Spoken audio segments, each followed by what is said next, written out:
Okay, I was asked recently if I could show some of the work that I've done off camera, and not all of this is recent, and I haven't really done much napping off camera in the last 6 months.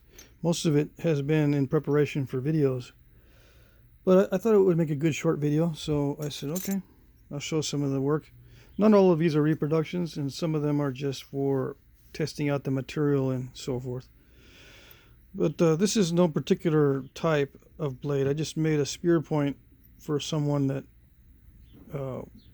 that wanted one but hasn't claimed it yet. So I'll just hang on to it. I think it's Georgetown. Yeah, Georgetown flint.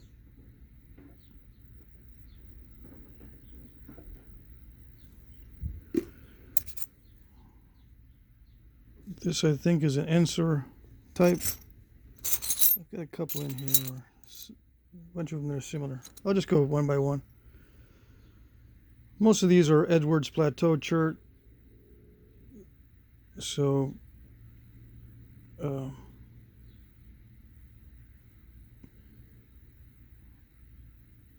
if I don't mention the material, I'll just assume it's Edwards Plateau chert.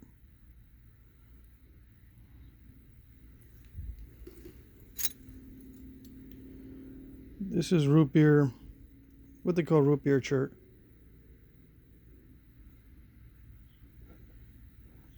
And some of these are not any particular type, although they might fall within the range. I usually keep these, the ones that are made of translucent root beer type chert.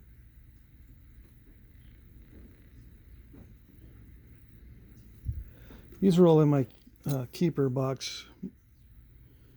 I think this one is an attempt to reproduce a Marshall or something.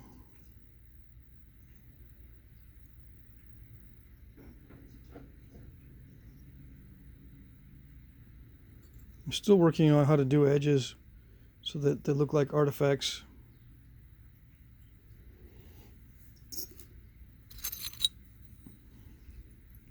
Most of my edges are just picked at to make them sharp.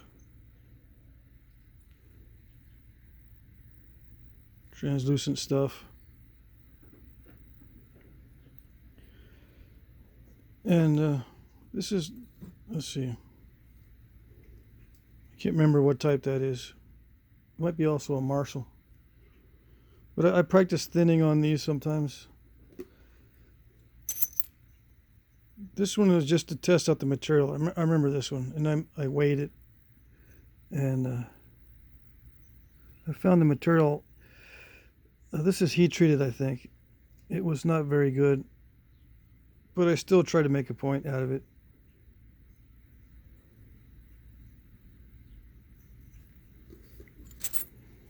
I got a bunch of Frios in here.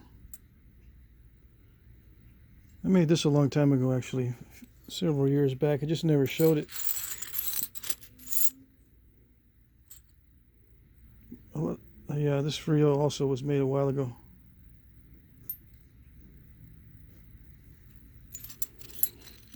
But I try to collect yellow and orange chert for most of my stuff that I make for myself.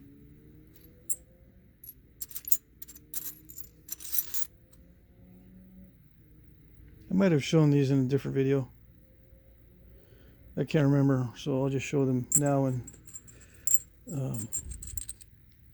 put these back in. I made this one just for fun. I don't know if it's any particular type. It's kind of like a Toya point, but it's very poor quality material. Very inconsistent. Some of it was hard, some of it was easy to nap, and it had inclusions in it which made it difficult.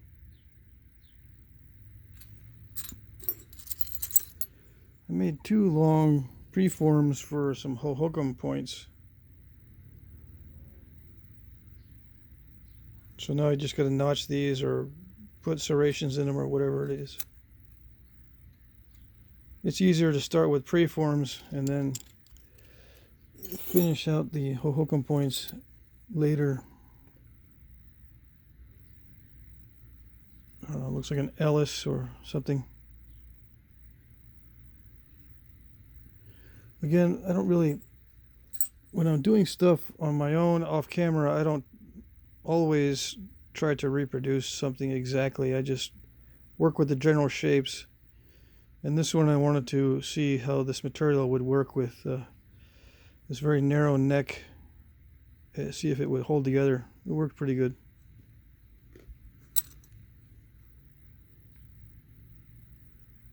Perdis style point. I think this is a refurbish from a broken point, from a broken tip. It's pretty easy to do a Perdis from a broken piece. I made this a while back. It's a Langtree. Many Langtrees are extremely thin, so I tried to get this pretty thin. It weighs 138 grains. Semi-translucent shirt. I think this is a bandy type point.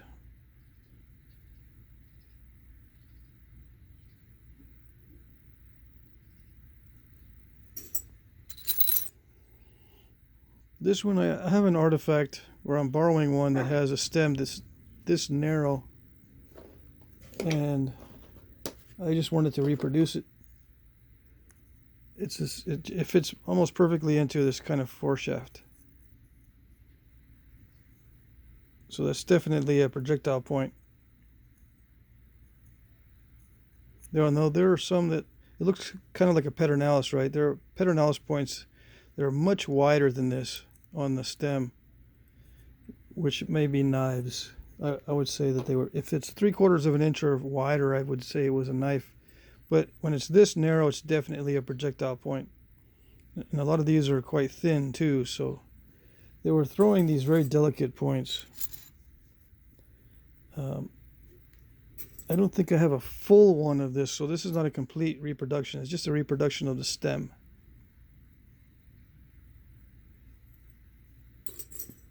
Although I do have some with partial blades that are really thin on the peternalis points.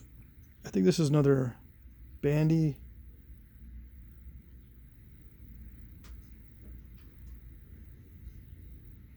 It's not a martindale because martindales are wider than this.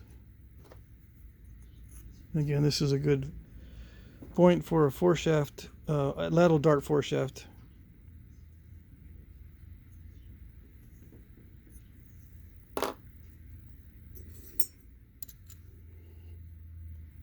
I made this one a while ago,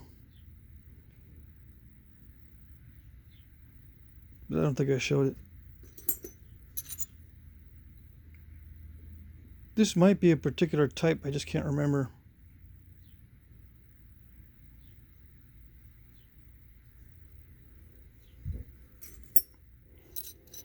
I made this recently to use as a pattern for the grizzly bear hiding place type arrowheads, Ishi type. But I have one in obsidian that's a little bit better reproduction than this one. But it's still a good pattern.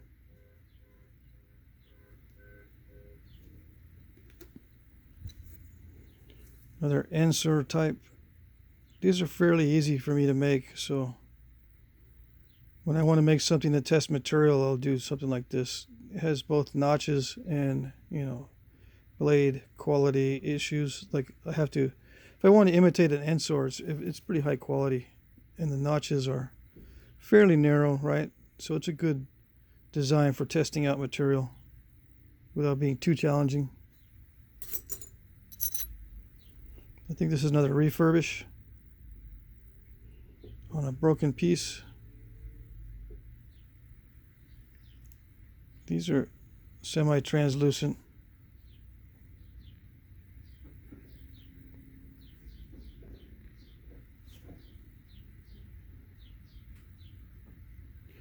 I had questions on how these are hafted. I think these are hafted same as all the other points, except probably only with glue in the hafting area and then wrapped below the hafting area so it won't split the shaft, right?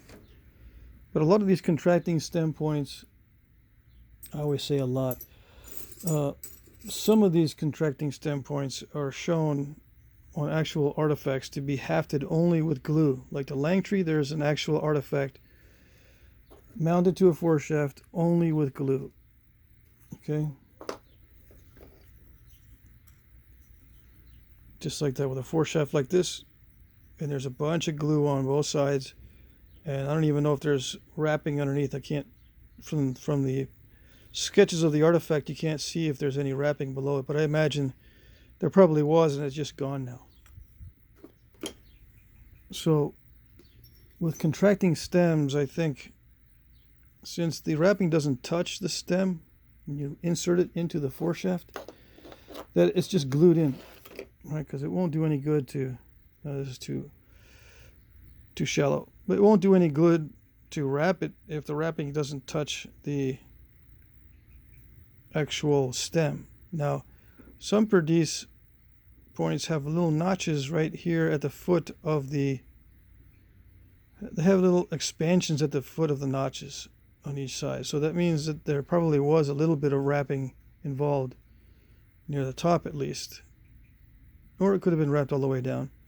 But for the most part, I think these were just glued in and not glued to a hollow cane or hollow reed. They were glued to foreshafts, and then the foreshafts were inserted into the main shaft. I'm assuming 99% of all arrows are like that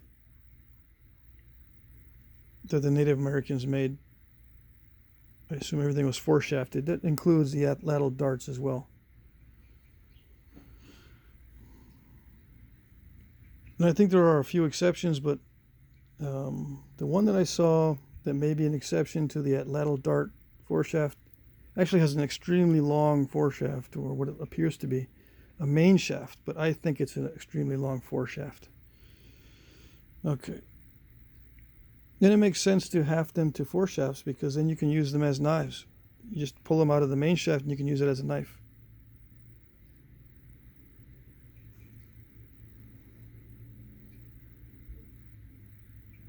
Same with the little arrowheads. I mean, it won't take much to, use this as a knife. You could use it as a knife to cut, I don't know, cordage or, someone's hair.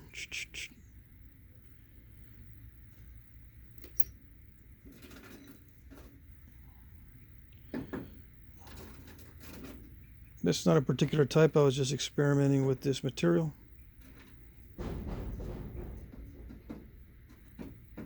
It's another good shape for experimenting with material to see how well it holds together, see how well the material can support pressure flaking on delicate long barbs or points. This is a big Angostura type.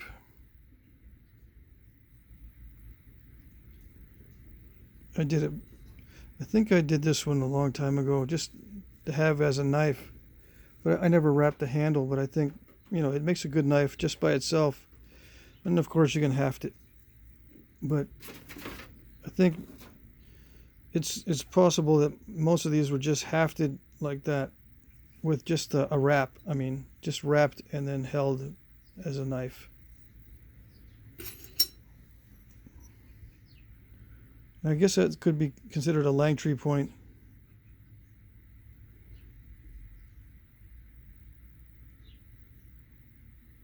Just trying to get it thin and testing out the material. And I kept this one because I like the color. All right, so that's it. I haven't really done much in the past 6 months, like I said, as far as work off camera, but I have done some, and I'm practicing with various materials, especially glass. I won't mess up the glass on the videos. So, okay, that's it.